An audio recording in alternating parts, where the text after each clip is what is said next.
So it was 2 days ago, 48 hours ago, I released a video on this channel, here on the main channel, right? It was called My New Warning to All Stock Market Investors, They're About to Flip. And in that video, it was a very in-depth, 44-minute video, right? I kind of ran you through all the different scenarios that we're likely looking at here, right? And I was telling you how sentiments can change so quickly in regards to the market, right? And that was one of the points I kept bringing up throughout the video is sentiment changes really quick. People think all this stuff just lasts forever, this kind of euphoria feeling. And I'm like, man, it can change so fast.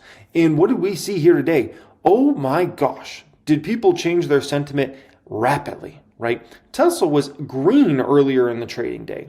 And all of a sudden, magically, everybody changed their opinion on Tesla. And we're just dumping this stock nonstop. The stock, by the end of the trading day, ended up not only being red, after it was green earlier, right? It finished over -8%. People were just couldn't wait to sell their Tesla shares in that last couple hours of trading. It was just an onslaught of selling, right? And so, I'm down to my last 3,100% gain in this stock now. It's getting ugly, right? But that's how fast it switches, right? Really, one day to the next. It's not even one day to the next, a few hours. And suddenly people are like, oh my gosh, I don't want Tesla stock now. Before they could run over everybody to buy Tesla stock. And now it's just sell.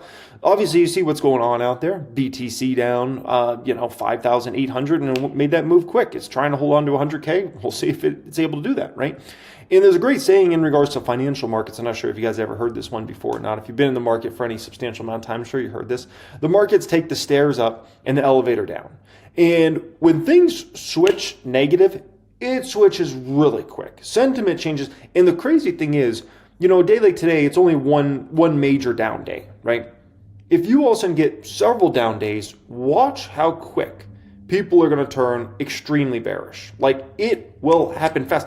I had CNBC on much of the day here today, right? To obviously watch Jerome Powell. Plus, I usually just have it on in the background anyways.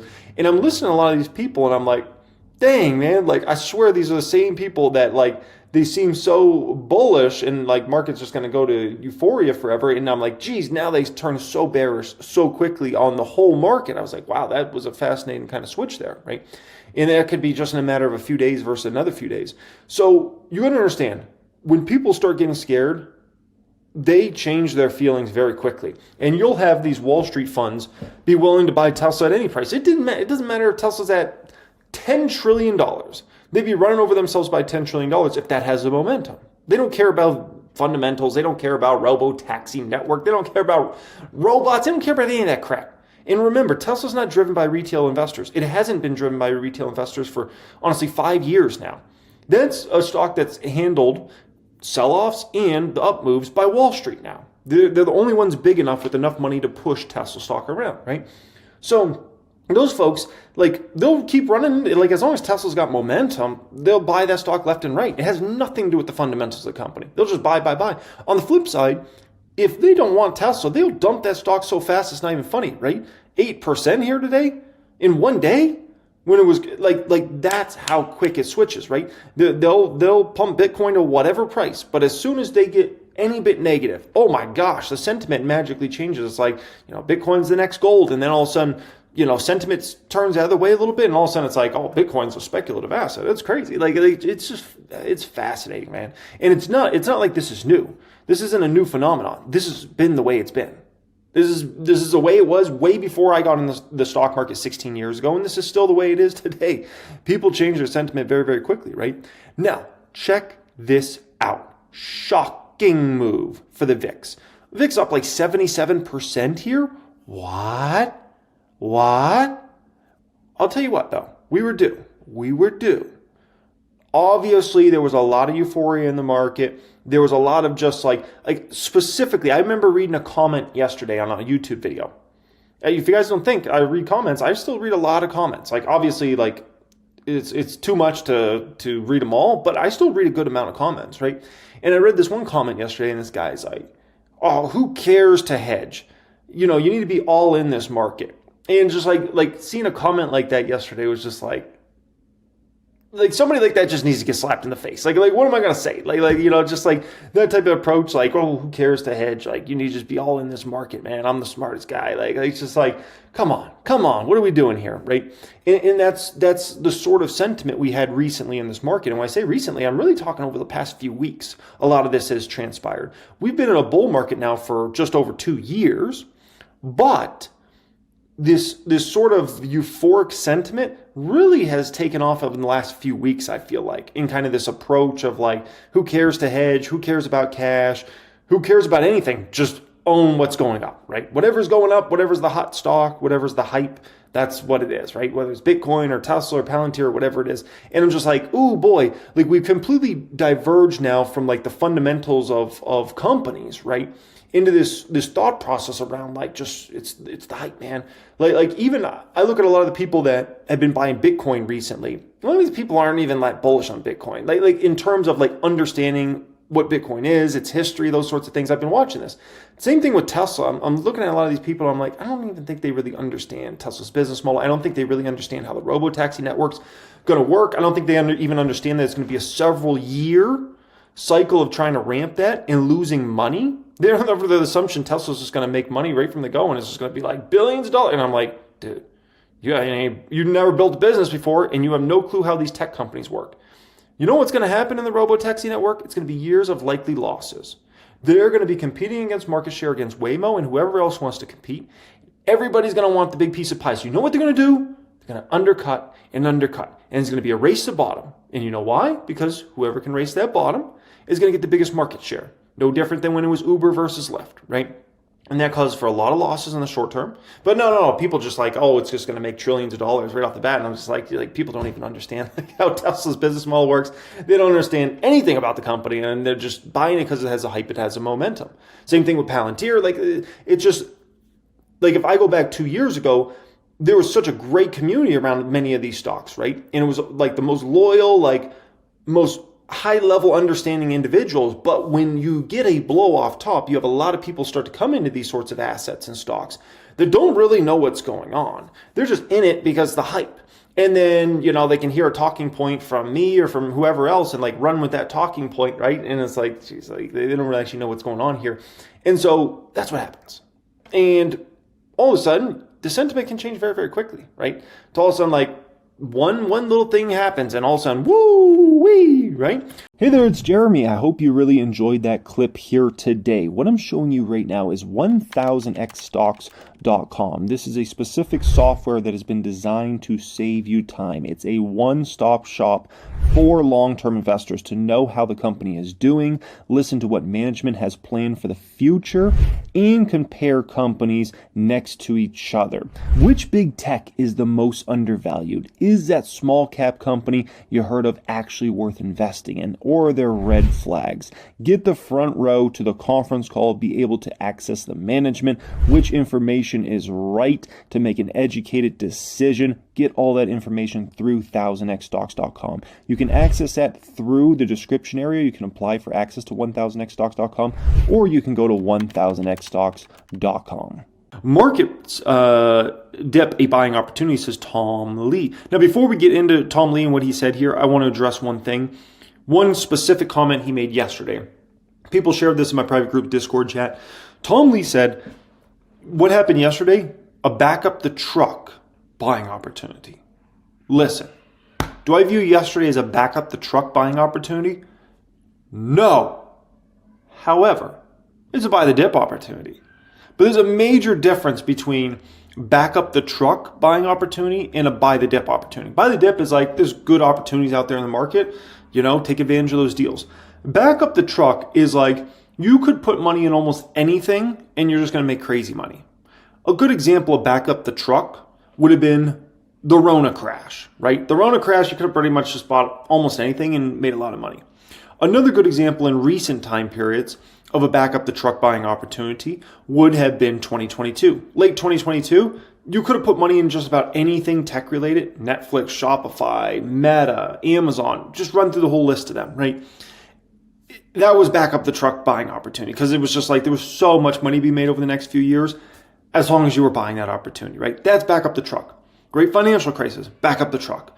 Those are very freak situations you have where it's just throw money out there and get ready to make 2x, 3x, 4x, 5x, 10x your money in a matter of 2 or 3 years afterward, right? Because the comeback when you start to get some buying pressure come in after just a relentless selling pressure for a year or two is unbelievable, man. It's unbelievable. So yesterday, buy the dip opportunity. Not a back up the truck. Like, let's be very, very. If yesterday was a back up the truck, you would have saw me put $500,000 in the market.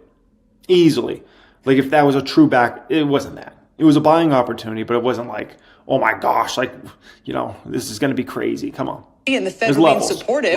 Our other thinks the Fed will be on pause for the time being and could even hike again if inflation reignites. Joining us for more is Tom Lee, Fundstrat Global Advisors Head of Research and a CNBC contributor, and Jeff Kilberg is founder and CEO of KKM Financial. He's a contributor as well. Tom, we'll start with you. I take it you think this is a buying opportunity.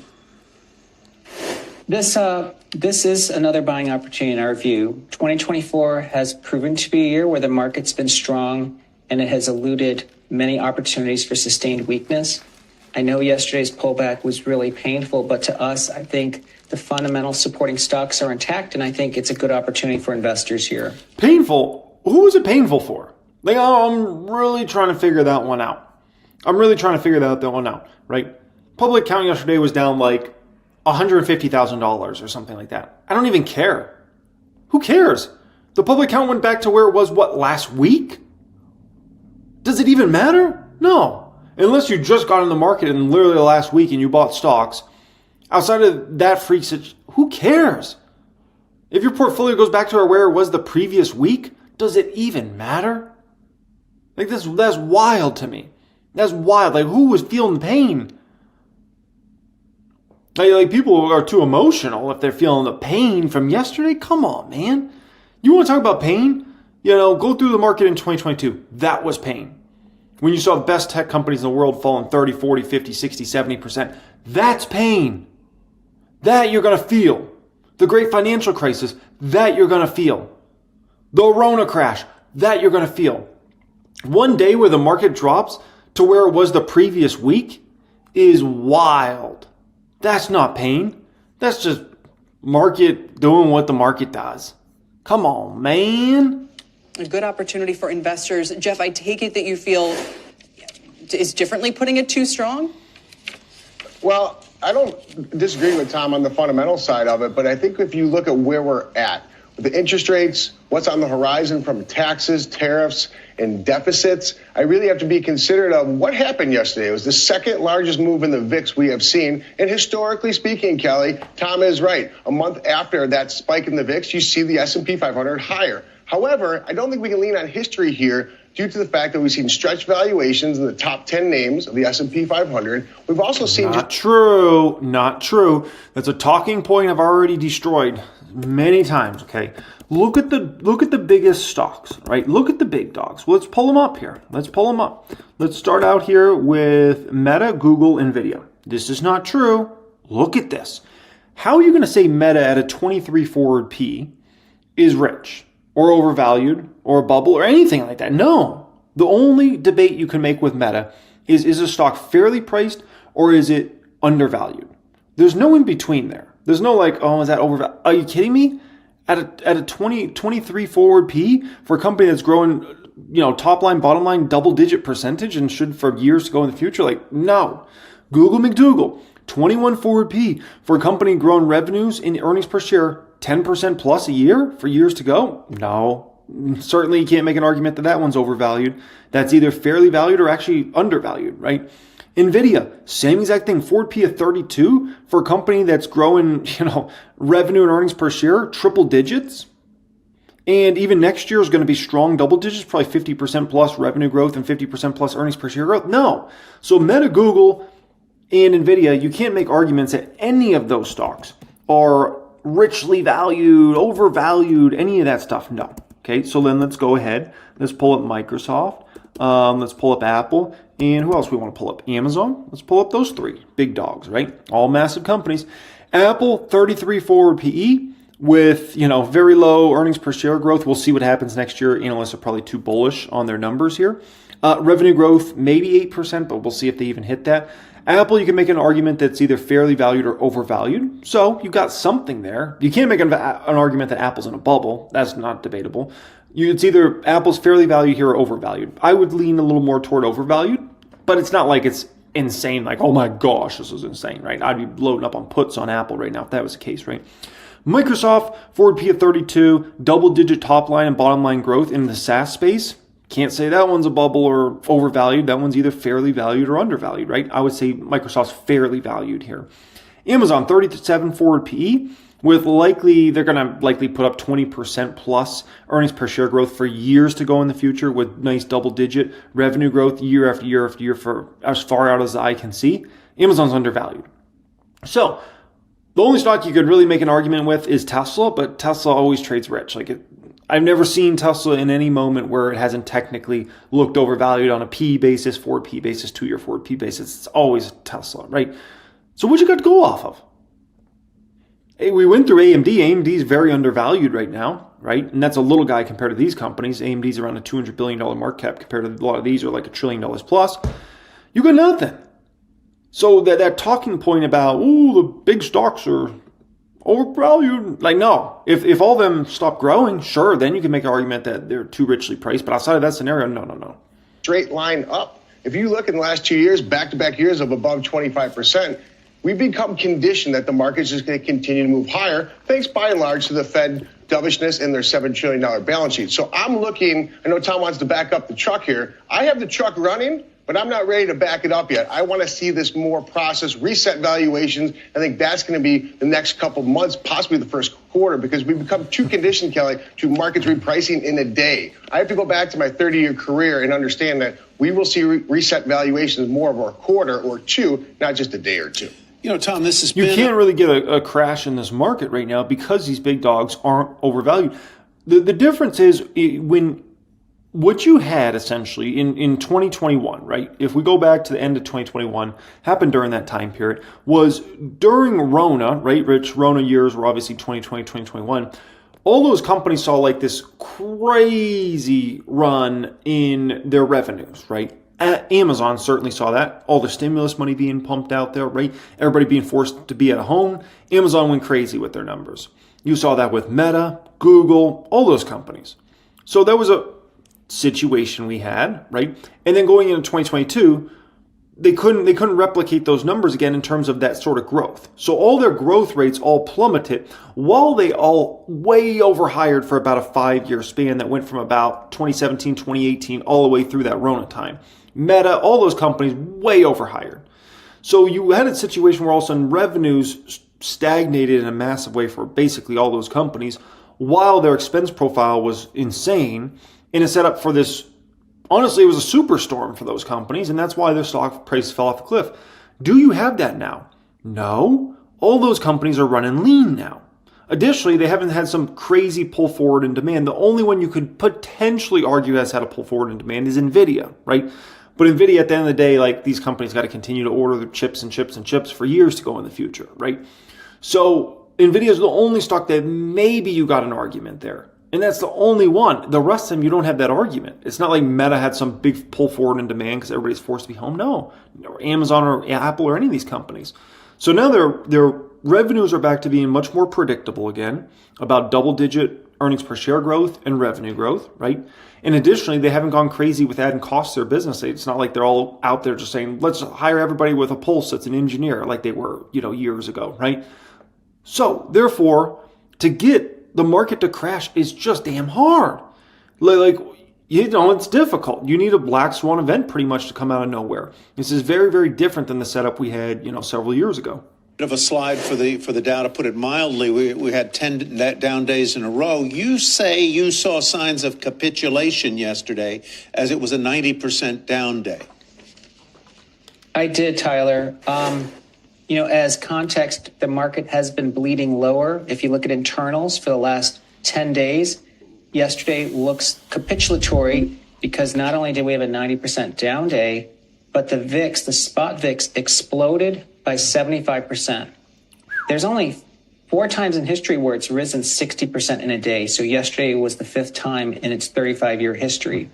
Of those 4 times, the market recovered all of its losses within a week, 3 out of the 4 times. Ooh, so this is interesting. Okay.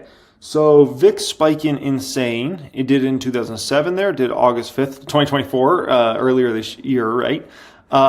December, well, obviously yesterday, right? And then February 2018. So, yeah.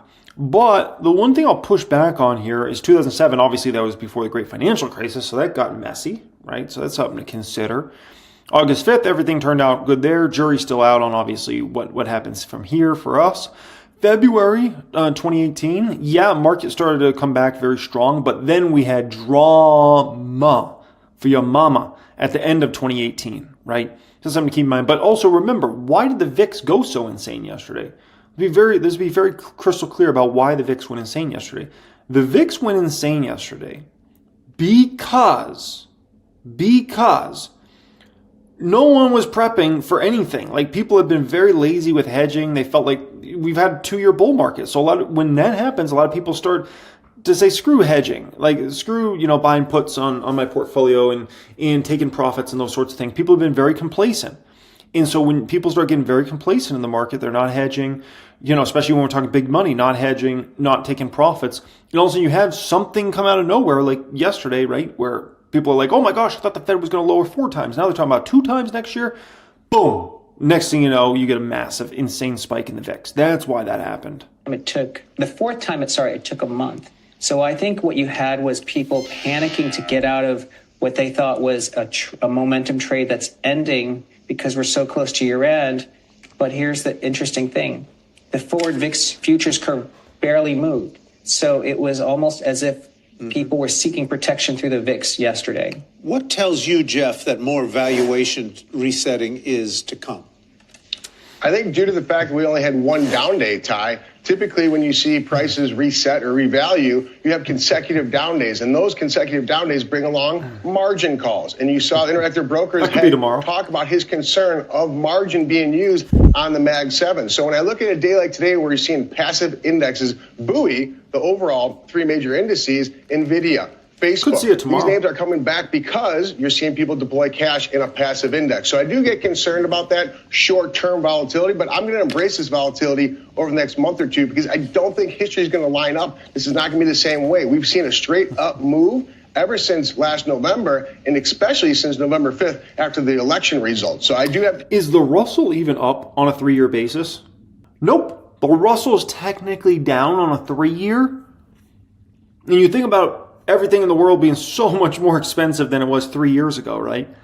And there the Russell is technically down on a 3-year. That's wild. Short term, but I am cautiously optimistic in 2025. But there's going to be more volatility. This was like a depth charge that went underneath the water. There will be ripple effects. Tom, let's talk about the small caps for a minute because they have these kind of moments where they look really promising. They go on a tear and then it just stalls out. And a lot of investors are feeling frustrated and wonder if it's worth sticking around. Yeah, I mean, I'd say investors are tired of having like the rug pull on small caps. Yesterday's an example. Unfortunately, when markets get nervous and they're risk off and, of course, buyers disappear, stocks that aren't as liquid get hit harder. That's why the Russell not only has been sort of under pressure for a couple of weeks, but really got hit yesterday. But do we think anything has undermined what makes small caps attractive the next 5 years? It's still in place. I mean, they've underperformed the last 10 years by the second largest magnitude in the last 125 years, except for 1998. So not only are they derated, but now we have a roadmap of deregulation, possible mergers, at a time when financials, which is a huge weight in small caps, look more promising, and things like biotech, which is a huge weight, also look more promising with deal activity. So I actually think this is, again, another chance to buy a dip. Yeah, what's interesting is Tom Lee had a major call going on this year. Actually, his biggest call going into this year was that he was calling for small caps to have a beast year. He was talking about potentially 50, 60% upward move, right? And the idea of BM's up like 10%. So, certainly that hasn't come to fruition, but he might have just been a little early. At the end of the day, I do believe if there's a pocket in the market I think is going to do very well under the Trump presidency period, I do believe the small caps will be that group, the Russell 2000 type stocks. So, I wouldn't be surprised. Like if we I wouldn't be surprised at this, actually. If we're going to look at from the day Trump gets in office to the day Trump leaves office, I would not be surprised at all if during that time period, the IWM actually is the best performing stock market index. I actually wouldn't be surprised. And that's kind of a crazy call, considering the Qs basically always beats every other market index over that time, right? But yeah, I wouldn't be surprised if the Russell actually outperforms them all during the Trump presidency. Like, we'll see, obviously, where it shakes out. I'm not placing a bet on that, but I wouldn't be surprised.